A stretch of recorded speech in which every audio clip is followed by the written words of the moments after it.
Chapter 33, Poor Rosie. I got up feeling hungover. I lay there in bed looking at Cubana and suddenly realized that I had to go to school. I got up, showered, and dressed as quickly as I could. I grabbed my books and headed for school. When I got outside, Morena was there waiting for me. Queen Dimples from Cortland and Whipple was with her. I got in the car and told Morena to drop me off at school. Morena insisted that we wait for Cubana. When Cubana finally came down, we headed for Clemente High School.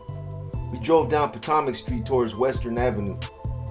On the way there, Morena demanded that I point Rosie out to her. Morena, Dimples, and Cubana were going to kick her ass and possibly kill her. I was sober, so instead of being glad, I cared.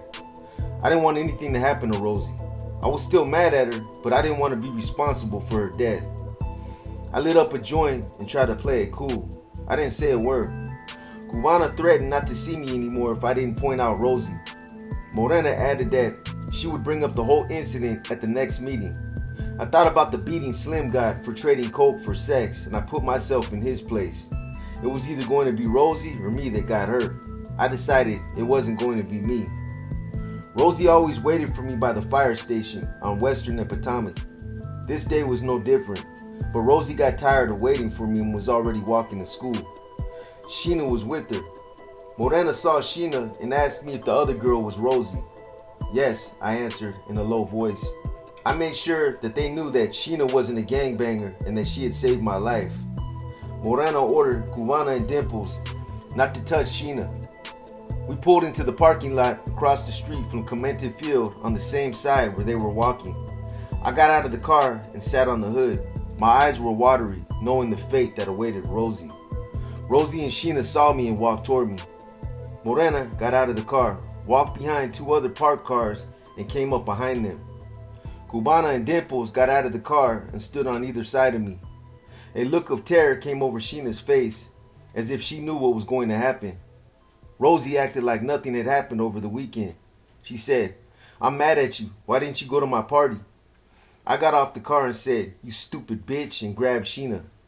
I saw Dimples punch Rosie in the face with brass knuckles and Morena attack her from behind. I didn't want to see anymore. I just held on to Sheena and led her away. I held my hand over her mouth so that she wouldn't say anything that would give her away as being the one who told me about Rosie. Sheena cried and cried. I heard a car horn being blown and heard Morena yell, "Pull out, Lajada, Lajada." Then I heard police sirens. I kissed Sheena on the cheek, apologized, and took off running through Clemente Field. I heard someone yell, "Stop." I didn't know who was yelling or who they were yelling at. I just kept running, scared as hell. I ran up the alley behind Tully, through a gangway, across Bell Street, through another gangway, into an alley, and hid inside a garbage can. I stayed there for about 4 hours. I was too afraid to come out any sooner. I snuck over to Maria's apartment. Morena was there waiting for me. She took me to Cadetsy and Armitage so that I could chill out at the clubhouse. Rosie knew where I lived, so the police would surely go by Maria's looking for me. I was safer at the clubhouse. I would never again set foot in Clemente High School. The next couple of weeks went by without incident. I slept in the King's clubhouse because the police were asking for me around Tully. Apparently Rosie had told him I set her up. Although I didn't show it, I was constantly paranoid and afraid of being caught. The police told one of the Spanish lawyers that they were going to drop me off on Rockwell Street and Potomac in Disciples territory if they caught me. I called Sheena a couple of times when I was sober. She told me Rosie had been stabbed 8 times that day, mostly in her face and chest. Rosie was still in the hospital recovering from the attack. She had undergone 2 reconstructive surgeries and still she required more. I felt like an asshole but learned to live with the fact because this was the same girl who tried to get me killed. The hit on Orchestra Albany took place without me. I was too hot. My name began appearing on the walls of rival gang turf. Little Loco Will Die was being written everywhere. I became well known by name only.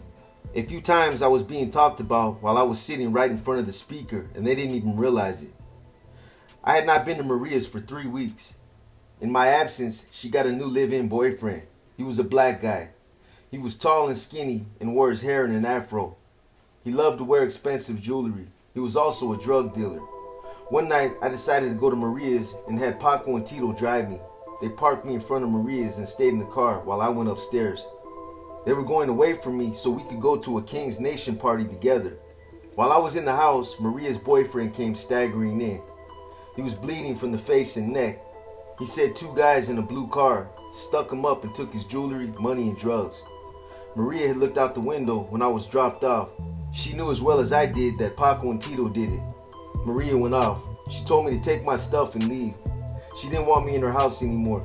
I tried to reason with her, but she was relentless. She had made her mind up. I was out of there. I looked out the window and noticed that the guys had taken off. Silently, I cursed Paco and Tito for pulling that stunt. In the meantime, Maria was putting my clothes in a plastic garbage bag. She was serious. I took my stuff and went outside. I sat in front of Maria's building smoking a joint and hoping Maria would come down and take me back. It never happened. About 30 minutes later, Morena showed up and picked me up. Morena knew what the guys had done, but she didn't know the consequences. When I told her Maria had kicked me out, she stood quiet and told me that as long as I was a king, I would always have a place to stay. From that point on, I slept wherever I could. I would be invited into the homes of king brothers and sisters, sometimes other members of the family that didn't even know I was there. I slept in hallways, on rooftops, in cars, but mostly in the clubhouse. My relationship with Maria ended that day, thanks to the Latin kings, my friends and brothers.